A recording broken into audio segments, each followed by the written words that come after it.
Okay, I think we're all about here, so we'll get started. I see some familiar names and faces, so welcome back and welcome to anyone new to this session. I'm going to introduce myself. I'm Joan Barrett. I'm the President and General Manager of WCNC Charlotte. With us is Lauren Beckerly. I almost messed that up. She is our digital sales manager, and you're going to hear from her tomorrow morning in part of our revenue and sales conversation. Stephanie Mackey is here, our brand manager in our marketing department, and she'll be leading our 2 o'clock session tomorrow. And then we also have John Kaysen here with our one of our sponsors, the CSB Media Arts Center, Charlotte campus, joining us. So thank you, John. They're the ones providing a $1,000 scholarship to those of you who attend the 8 sessions, which you'll learn about how to apply for at the end of the marketing session tomorrow at 2. And then we have our 2 esteemed trainers in 2 of really the neatest jobs in the newsroom that nobody ever thinks about or hears about. So I'm going to kick it over to Amanda Aycock, our senior assignment editor, and we'll get started. Amanda. Hey everyone, well, welcome to the Pathway to a TV News Producer and Assignment Editor. My name is Amanda Aycock, and I'm going to tell you a little bit about my own experience as an assignment editor. But before that, I am going to toss it over to my friend and my colleague, Christy Nation, who's an executive producer here at WCNC, and she's going to tell you all about the pathway to becoming a TV news producer. So Christy, take it away. Hey guys, thanks for joining us. I'm Christy. I've been at WCNC for about 13 years. Started as a producer, then a senior producer, executive producer. So I'm going to tell you a little bit about being a producer and what that is like. So immediately, we're going to talk about a cool job alert. As a producer, I've had people visit me, like my parents at work, and they think it's just the coolest thing that they've ever seen. One second. Let me exit my full screen. Here we go. Technical difficulties. So you're the one in the control room in front of all those screens and monitors during the live broadcast. You keep the whole thing on time, communicating with the anchors on set and coordinating with the director. A news producer is a behind the scenes job, so you're not in front of the camera, but it's absolutely crucial to the team. So it's challenging, it's exciting, every day is different. And each day you get to leave with a sense of accomplishment. So who are these behind the scenes news producers, and is it a good fit for you? It might be if you love writing, you want your career to be a creative outlet, you're good at problem solving, and you have excellent organizational skills. And this one is really important. You consume news and you like to know what's going on in the world around you. So we're going to take a quick current events quiz. So get ready, we're going to put some answers in the chat. So first question, here we go. The balance of power in the United States Supreme Court changed under President Trump. How many justices were named to the Supreme Court under Trump? Put your answer in the chat and let's see how we do with these current events.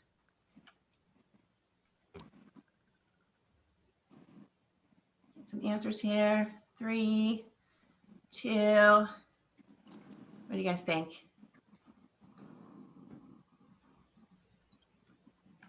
Come on, folks, chime in. We'll have just a couple of these. All right, let's go ahead and reveal the answer. A couple of y'all got it. It's kind of a tricky one. The answer is 3. So next is a question about COVID. Where did COVID-19 first show up in the US? I'm looking for a state here, but if you have a city and a state, we'll give you bonus points.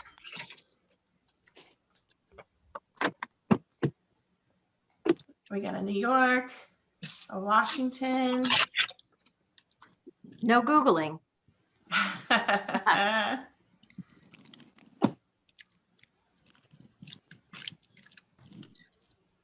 All right, we got a couple of guesses here and a couple of y'all got it right. It is Washington. It could be Kirkland. I thought it was Seattle, but it actually could be Kirkland because Kirkland is a suburb. It showed up in a retirement home there. The next thing is the 2020 Summer Olympics. So we know they were postponed due to COVID. When and where will the games take place? You guys are doing good here.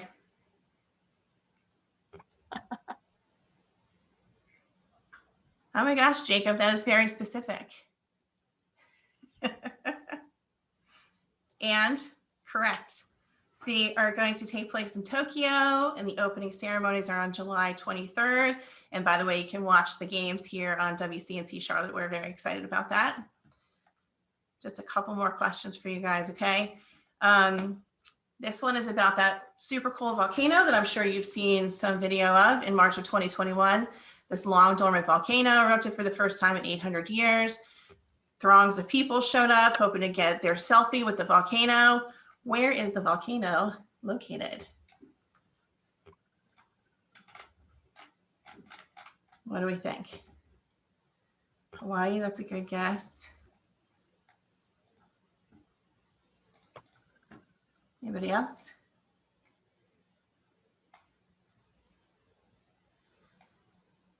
All right, let's reveal the answer. This volcano is actually located all the way over in Iceland. And it is still erupting, by the way. I saw a brand new video of it yesterday. All right, last question, I promise, and then we'll move on. All right, you probably remember this. One of the largest container ships in the world ended up wedged across the Suez Canal of Egypt. It shut down traffic through the canal for days. Do you know the name of the ship? It was written on the front of the ship. I did not include it in this picture here.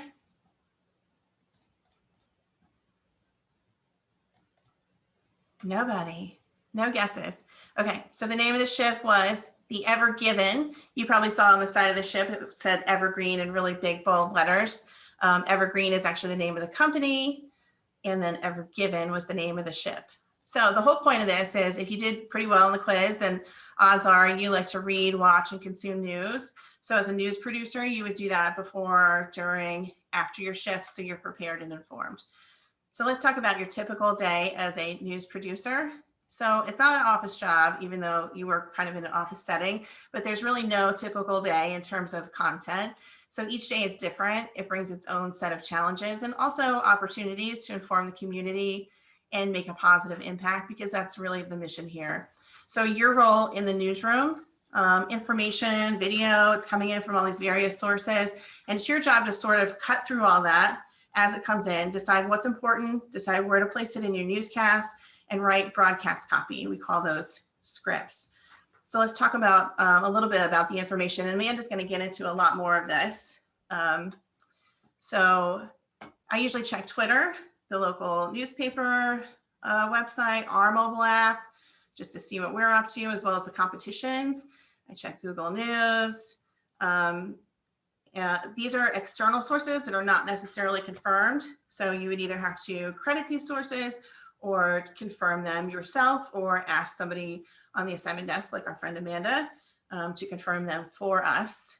Internal sources of information include, items gathered by reporters, our photographers, press releases that are emailed into our newsrooms, and our media partners, including NBC News Channel. If you don't know what that is, it's an online portal where affiliates from all across the country share information and video. We also share content with other Tegna stations, and we have access to Associated Press. And you may hear that referred to as the AP Wire. So sorting through all the information, it's called the editorial process. Nothing's done in a silo. You do this along with your team, assignment editors, news managers, other producers. Now, some of this organically kind of just happens in the newsroom. Some of these are discussions in a more formal setting with your news managers. And as a producer, you get to play a key role in this whole process as the team decides which stories to devote our resources to, how we plan to gather those stories, and then tell those stories, and what time they will be airing. So stacking would be the next part of your job as a producer. We also call it building a rundown. So it just means laying out the order of the stories that will appear in your newscast. So the strongest, most compelling story with the biggest community impact should be first. Sometimes it's breaking news, sometimes it's weather, sometimes it's a reporter with a live shot. That top story, we refer to that as the lead. And then from the lead, you sort of figure out the rest of the order from there. Now we get to the fun part, is writing. So if you love writing, you're going to love this job. So once you have your rundown stacked, it's time to start writing your scripts. And so basically it's up to you to write what the anchors read. So your words will appear in the teleprompter. A news manager and your anchors will proofread your scripts before your newscast begins. And then writing is really your time to shine. It's where you get to write to video, describe what you see, use your words to sort of create imagery, use literary devices to convey what you want to say. I'm a big fan of alliteration in banners, like across the bottom of the screen you might see, for example, like massive manhunt.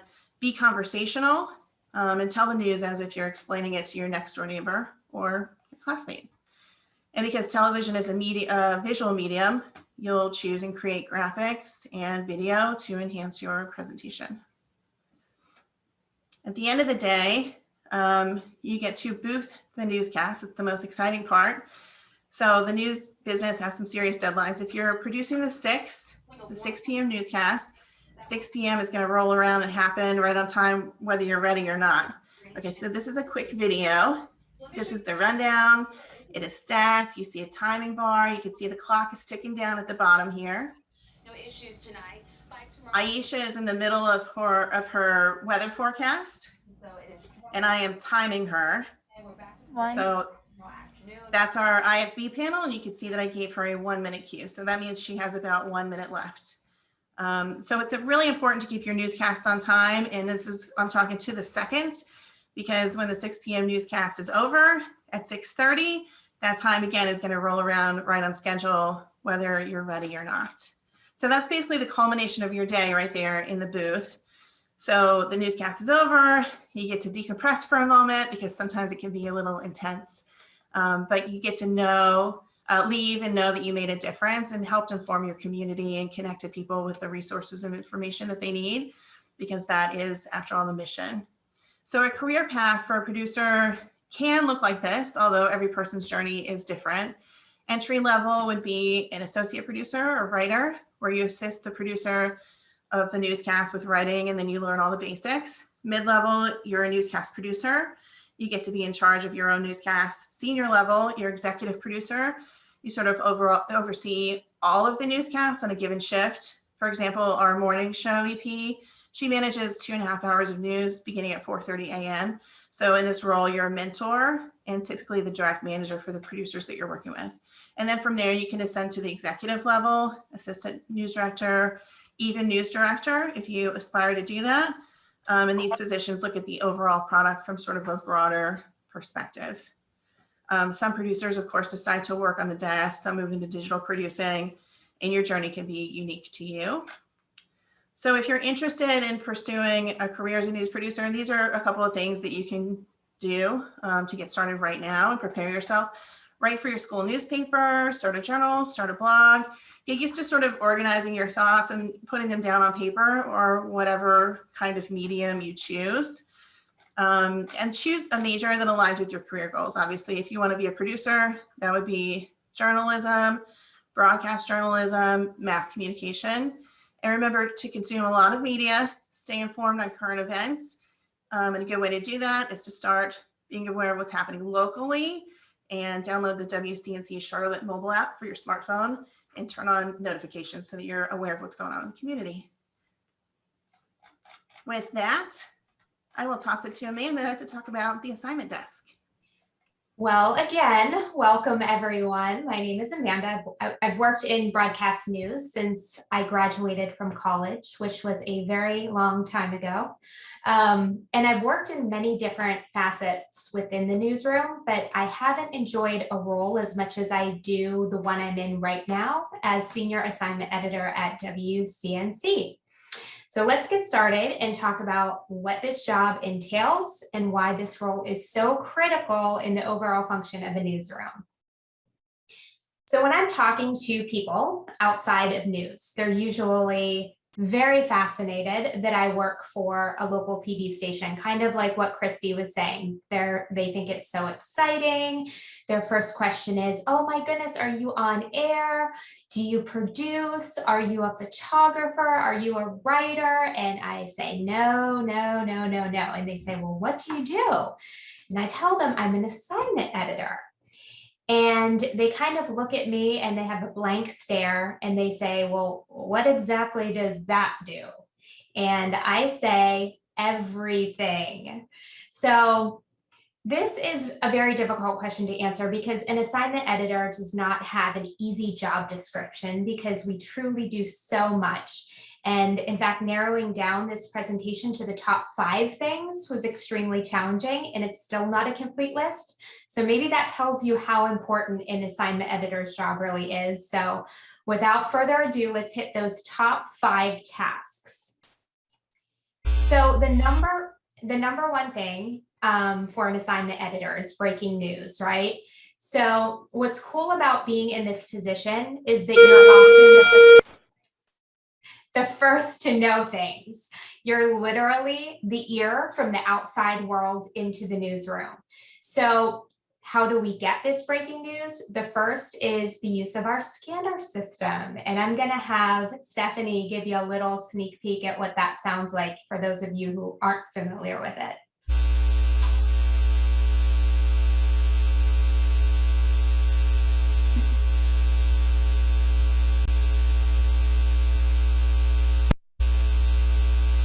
Okay, so this will go on for a while, and you will hear a lot of... Thing is clear down behind the house. Clear behind the house, we're just checking the cars in front of us.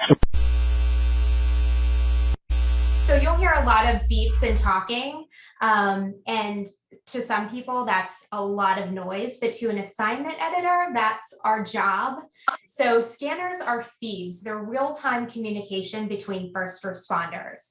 And this is coming in from our local fire, police, medic. And if you live in Charlotte, we have a pretty large coverage area of Charlotte and even into the outside counties, outside of Mecklenburg, and then into South Carolina. So these feeds are constantly letting you know what's going on around you. And many times, you know, before the public information officer at the police department is even aware of what's going on. And this is how we track accidents, shootings, major events, road closures, other big emergencies. This is how we get that breaking information. So scanners are very important to the assignment desk. So where else do we get breaking news? Hands down, in today's world, it's social media. Nowadays, everyday people will tag us on social media and let us know what's happening in their neighborhoods or while they're out. And officials also use social media to give us a heads up on something that's breaking right now. So that's Twitter, that's Facebook, that's Instagram. Those are all very important tools for us. And other viewers prefer to call us, and that works too. Sometimes it's the quickest way to get information into the newsroom. And then there's email. That's another way that we get sort of what's happening now. Sometimes somebody will just say, hey, can you tell me, what's going on North Tryon in front of the cookout? And they'll just email us in. Those are all ways we get breaking information and news tips. And then the other way is occasionally, but not often, we get it straight from the sources. So the police department will put out an email for a staging area where there's a lot of police activity and they want the media to go to a central spot, or a city council member will give you a tip, or the fire department will tweet out a video for a fire that they're working on. So occasionally we do get it straight from the sources, but it's not as common as it used to be. In today's world, because of social media, the viewers have more of a direct line of communication with the assignment desk. So that's usually where we hear or we see it first. So the second biggest task for the assignment desk is finding content for the shows. The desk searches for potential stories we could cover 24 hours a day. So where do we get these story ideas from? The answer is everywhere, truly. Many ideas come from social media and conversation with our viewers, albeit on the phone or in person. Sometimes I'm at my son's middle school baseball games and I get really good ideas from other parents, or just sitting there listening to what other people are talking about. But there are other sources too, like police reports, court filings, arrest records. I also look through online subscriptions like the Charlotte Observer or the Rock Hill Herald. That's places that we can really get an idea of what people are talking about. Another place I really love to go is the comment section on social media. That's really a treasure trove of content, and it really gives insight on what people really care about. So the other part of finding content is, of course, sharing content. And say you found a great pitch and you send it to the reporter, the reporter turns it into a great story. Wonderful. Now all of our other affiliates are interested in getting this story because they want to air it on their newscast. Well, it's going to be your job to get this package to them as quickly as possible, because it's usually day turns, right? They want it for the 4, 5, or 6 o'clock show. And likewise, this works in reverse. We get content from other stations that are doing well for them, and they send it to us. Sending content to other stations and getting stuff from them is now effortless and fast. It's literally a few clicks on your mouse and boom, you have the package in house. So exchanging content is a big part of what we do. Number 3 is a big one, and it takes the majority of my day. It's handling incoming requests.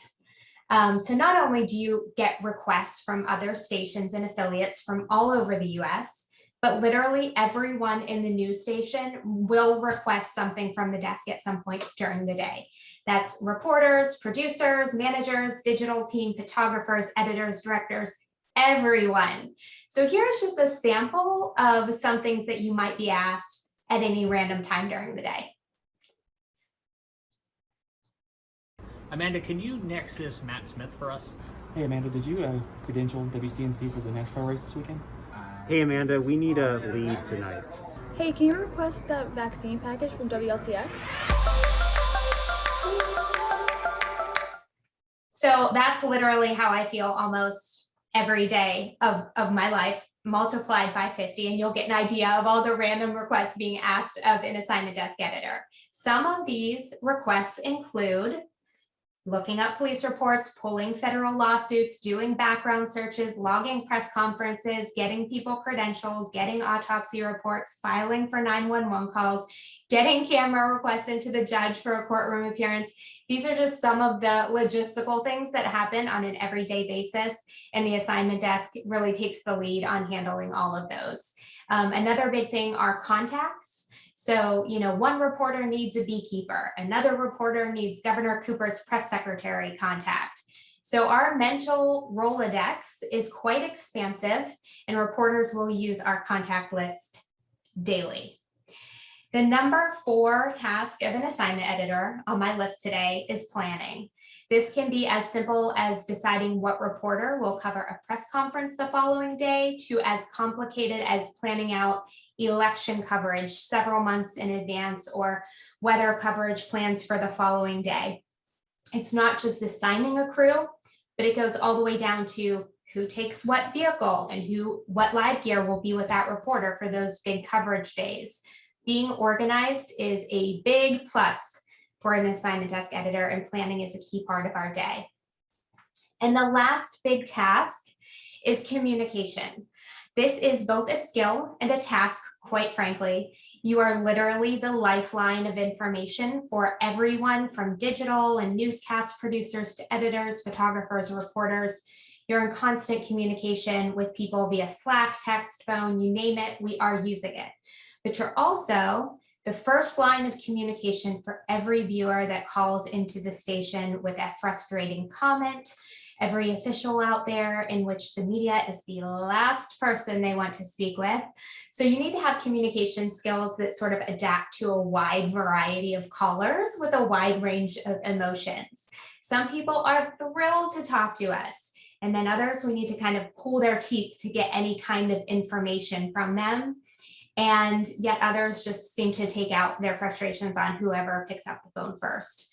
So you'll be on the receiving end of that communication. And there's also some really tough stuff that you might have to deal with as an assignment editor. You are the first to get the news, right? So you're going to be getting details from a murder. You're going to be getting those autopsy findings and body cam videos of officer involved shootings and really hard images that the viewers will never see or even know about. But on the flip side of that, You're also going to communicate with amazing people that you may have never met before. And the best part is you will have a platform to tell their story to a large audience. And that's a really good feeling. And there's nothing better than to feel as if you found a story for a reporter that actually helps other people, big or small. Seeking solutions is a motto that we have here at WCNC, and that's one thing that makes this job so fulfilling. You are literally working for the people and helping them find solutions to everyday problems. So this is a communication business, and as an assignment editor, you are truly at the heart of it all. The next slide that I want to go to before we finish up here is qualities and growth. So journalism in general can be extremely stressful. Like Christy was saying, we have really tight deadlines every day. There's a lot going on, a lot to monitor.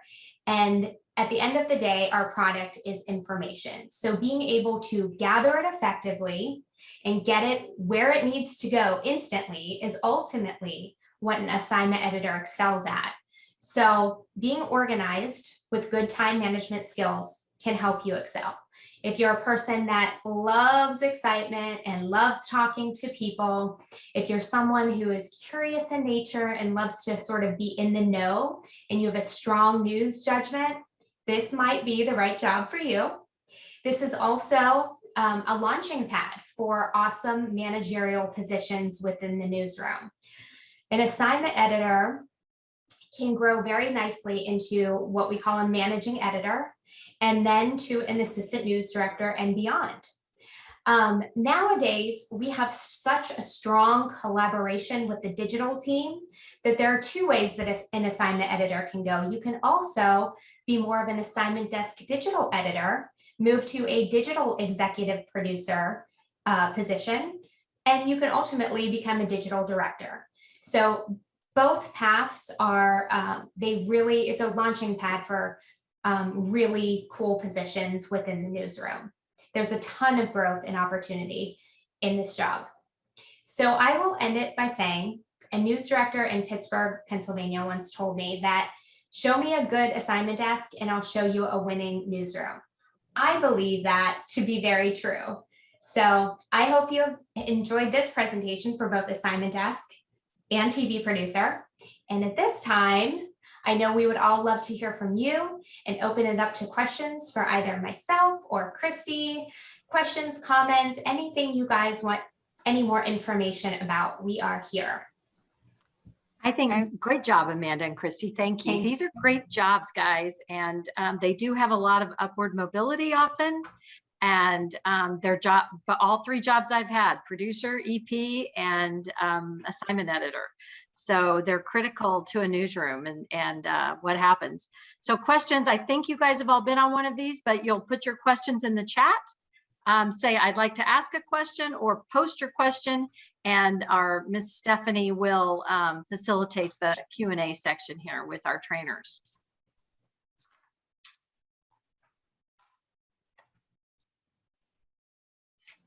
How long is your typical day, guys? What time do you come in and what time do you leave?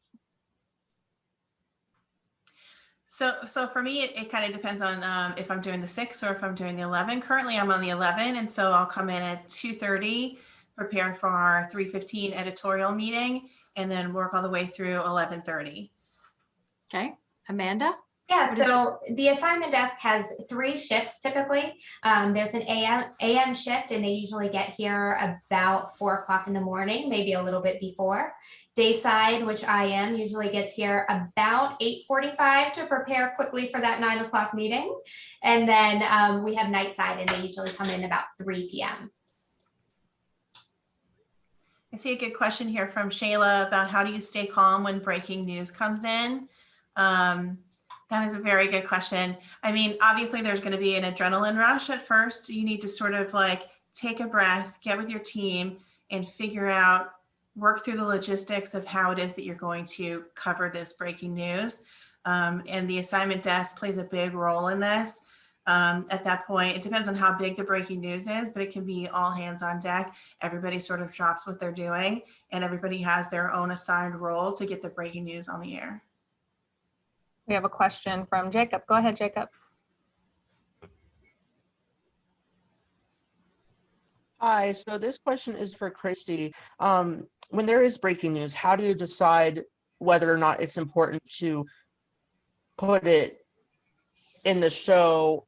And if so, where in the show do you decide to put it? Like top of the show, middle? How do you make that decision on such short notice? So it sort of depends on the nature of the breaking news. So what you need to think about is how does this affect the community? How many people does it impact? Is there like a sense of urgency to the breaking news? So is it like a, they're on the search for a dangerous, violent criminal and, we just got this picture. We need to put it in the newscast as soon as possible and build that story as you go. So you might just have the picture at first, then you're sending a crew to the scene, then you have a live picture, the crew's gathering information, then you can go back to the crew and the reporter can actually do a live shot for you. So it sort of just evolves throughout the newscast. And as far as putting it in, it just, as soon as you get it, if there's a sense of urgency. If it's something minor, like say a robbery at a convenience store, nobody was hurt, it doesn't really impact the community because this person isn't considered violent. If you were there and you experienced it, it's probably going to be traumatic, but for the rest of the community, it's sort of everyday sort of nickel and dime crime. So if this person is like, say, on a crime spree and they've robbed several stores, then that makes it a little bit more important to the community. And you would place that in your newscast appropriately. Does that make sense? The next question from Julie: with all the news around the city, how do you choose which stories to focus on? Yeah, it's sort of the same thing. You talk about impact and immediacy, urgency, and then you also look at the station's mission. Is it an opportunity for us to sort of present solutions or find somebody who has a solution to a problem that our community is facing? So we kind of evaluate all of those things as a team. It's not just up to you as a producer to decide, okay, this is the story that I'm going to put in my show. We have editorial discussions and they involve all of these factors. So we'll meet in the morning, typically at 9 a.m., 9:30. The reporters will come in and pitch their stories and they get evaluated in that way. And then news managers and producers sort of put their 2 cents in on what we think is important to the community when we decide assignments. Caitlin asks, what was the most difficult production problem you had to solve? Production problem. I'm guessing I can answer. going into a news, Okay. going into a newscast, I guess. COVID. Yes. COVID. So like I started on Tuesday, last March, a year ago March. And on Friday, I walked the sales team out of the building who grabbed their laptops. And then the next week we were moving out producers and field crews and anchors were anchoring from their kitchens. And if you'd have told me a year before that, we were going to have to do our newscast remotely with like maybe 5 people in the building, I would have said, ha, ha, ha, ha, not possible. And we did it in about a week. And most TV stations in the country did the same. So that was incredibly hard. And I think all the TV stations rose to the challenge. Yes, good answer, Joan. And we had serious doubts on like, how is it that I'm going to produce a newscast from home? I'm used to being in the building, collaborating with people face to face. I can go up to Amanda and ask her a million questions. And so remotely, we had to come up with sort of a new way to communicate and make sure that everybody was in the loop. And so that was really challenging. And then make sure that everybody has stable internet connection at home so you can build your rundown and do all the things that I just went through. Julie asks for Amanda, how many people do you have on your staff to help you with all of these tasks? Good question, Julie. Thanks for the question. So what's really cool now is that we, like I had said before, we have such a close collaboration with digital. So not only is it the assignment desk that are helping to get some of this stuff done, but I have a whole digital team now that if I'm getting too overwhelmed, I can always turn around and say, hey, can somebody help me out with this?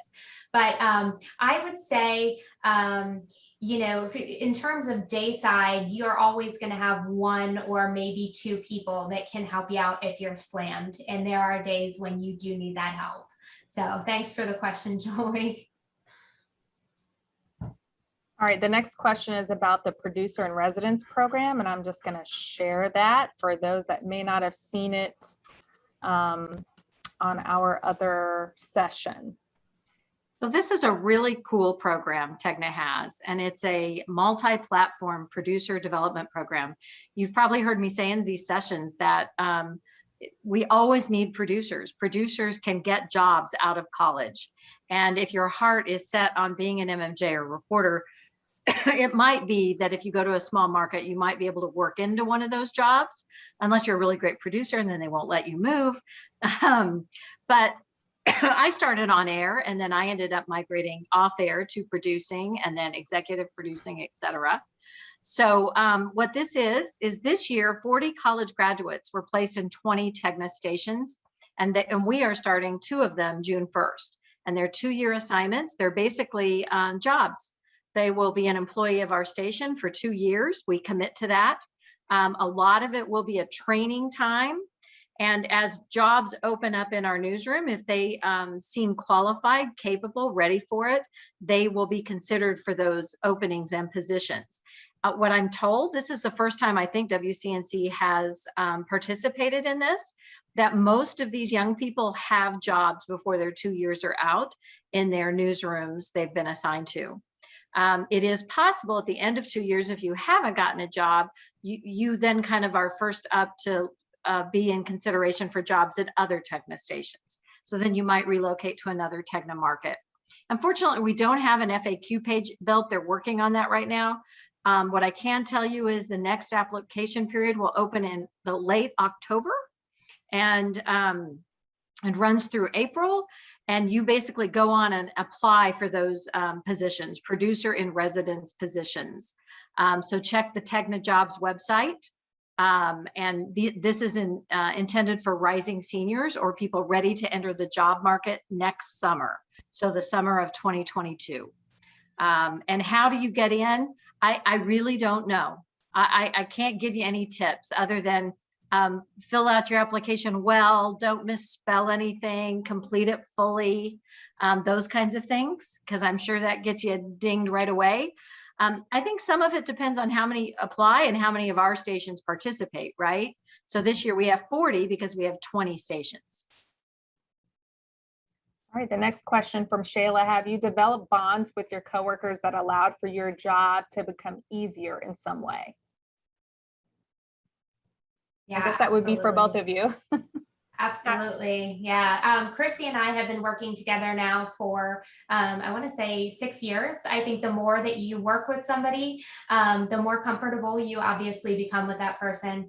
And it's great when, you know, you can kind of turn around and be like, hey, I need this, hey, I need that. And they totally, or you can anticipate, you know, I know Chrissy's going in there. I know there's all this breaking news. You can anticipate what she's going to need.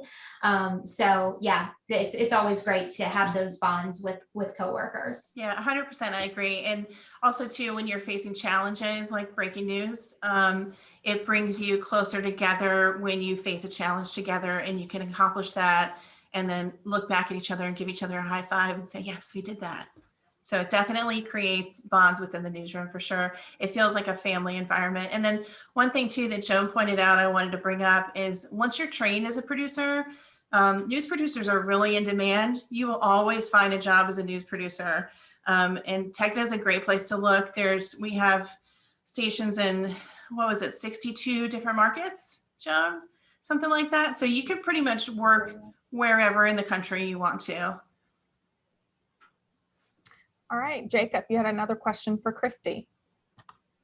Yes, I do. Okay, so I'm kind of like a news nerd, so I'm like always fascinated by this stuff. So like how much creative control do you have over, well, in your case, the 11 in terms of like what graphics you can use, what music, what like set shots? Is there like a set formula you have to use or can you just kind of do whatever? So we do have like a style guide that we follow. We do have certain camera shots.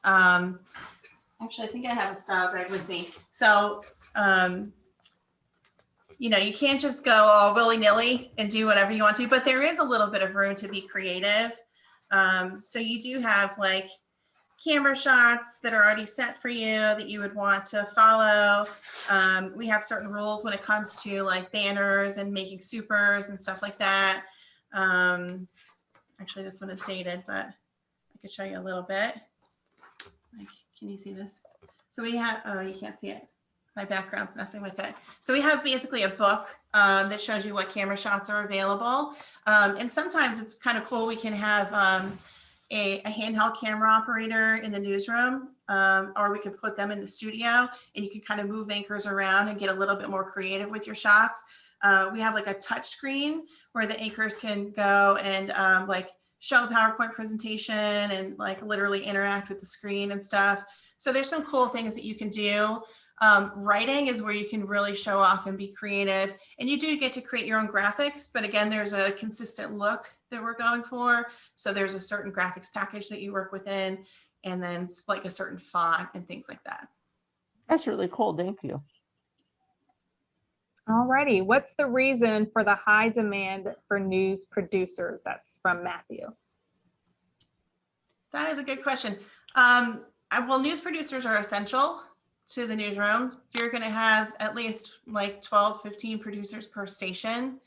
And then producers tend to advance to the next level of their career and opening up new opportunities for new producers to come in. So you just kind of always have a need for a producer.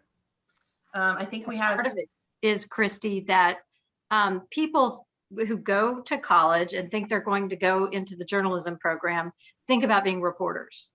It's just the on-camera piece is what you see in your living room, right? It's what you grew up watching. And that's in part why we're doing all of these sessions. We have directing jobs and, you know, editing jobs and assignment desk, all these other jobs that people don't necessarily go, oh, I'm going to grow up to be X. They see themselves as on TV reporters. So these are great jobs with upward mobility in most cases, in a lot of situations. Not, you know, you probably in a newsroom have a way more higher percentage of producers and assignment desk and digital folks moving up into management than you would MMJ's reporters and anchors. They typically don't move up into management, not always. Yeah, and to Joan's point, when I went to college, you know, I wrote for my high school paper. I was in the yearbook, and then I wrote for my college newspaper. And I always envisioned myself as a print journalist. But then when I got to college, I met somebody who was a news producer. She gave me a tour of the station and sort of showed me what it was like. And immediately I thought, this is so cool. And so I shifted gears and pursued that. And it's been really rewarding. Any other questions, guys? You know, the plus side of the desk and producing is you're in the newsroom, you're a little bit more in the know, right? The jobs can be more regular shifts, not that there's not breaking news, et cetera. On air people, you know, one of the advantages is you're out in the community and you get to go out and talk to different people, you know, but you might also look at it sometimes as a disadvantage when it's 110 or it's pouring rain or it's freezing snow. Christy and Amanda are going to be in the newsroom. Nice and cozy. Nice and cozy. While Billie Jean and Bill are potentially out in the hurricane, or right. So it just depends what you like, but that there are pros and cons to both. But you know, the field folks tend to have to get out on that story and breaking news and stay until it's done. Sometimes you'll shift out, sometimes you won't. Where inside there will be more handoffs and those shifts end. So little bit more control with your life in the newsroom positions sometimes than the reporting positions. Is that fair, Amanda and Christy? Do you think that's a fair analysis? Definitely. Yeah, totally agree. You guys have had some really great questions. I totally appreciate your time and all of your insights and questions. It's been a lot of fun. We do have one more question. Is there a common misconception when it comes to producing and how much work it is? I think a lot of people, when I tell them I'm a news producer, they don't know what the heck I do. So I don't know if there are any preconceived notions about being a news producer. It is a lot of work, but it is a creative outlet and it is really rewarding. Like I mentioned, you do get to leave with a sense of accomplishment at the end of the day. And so that's pretty rewarding to be able to, walk into the parking lot and get in your car and think, yeah, I made a difference today. All right. Any more questions, guys?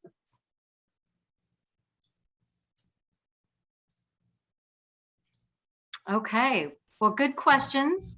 From a selfish point of view, I hope you consider both of these avenues because there are needs in all local TV markets for great assignment editors and producers. So reminder, tomorrow's session is sales and revenue. And I know we've talked about a better shift that, it's very much more controlled than news in sales typically. And, there's a lot of upward mobility in sales and income potential in that area. So I think you'll be interested. You'll find former news people who move into sales. And then marketing goes really hand in hand with news. A lot of the same skill sets as producers, reporters, et cetera. In fact, a lot of news people will migrate and move into marketing. The new creative services director at our sister station in Greensboro was the managing editor in news most recently, and she's moved over to run the marketing department. So there's synergy there as well, a lot of similar skill sets. Okay. All right. Well, that wraps up today. I hope we'll see you guys tomorrow morning at 10 a.m. And a thanks again to our sponsors, CSB Media Arts Center here at the Charlotte campus and the Charlotte Area Association of Black Journalists. We always encourage you to join your local organizations, journalism groups, and we'll talk to you guys tomorrow.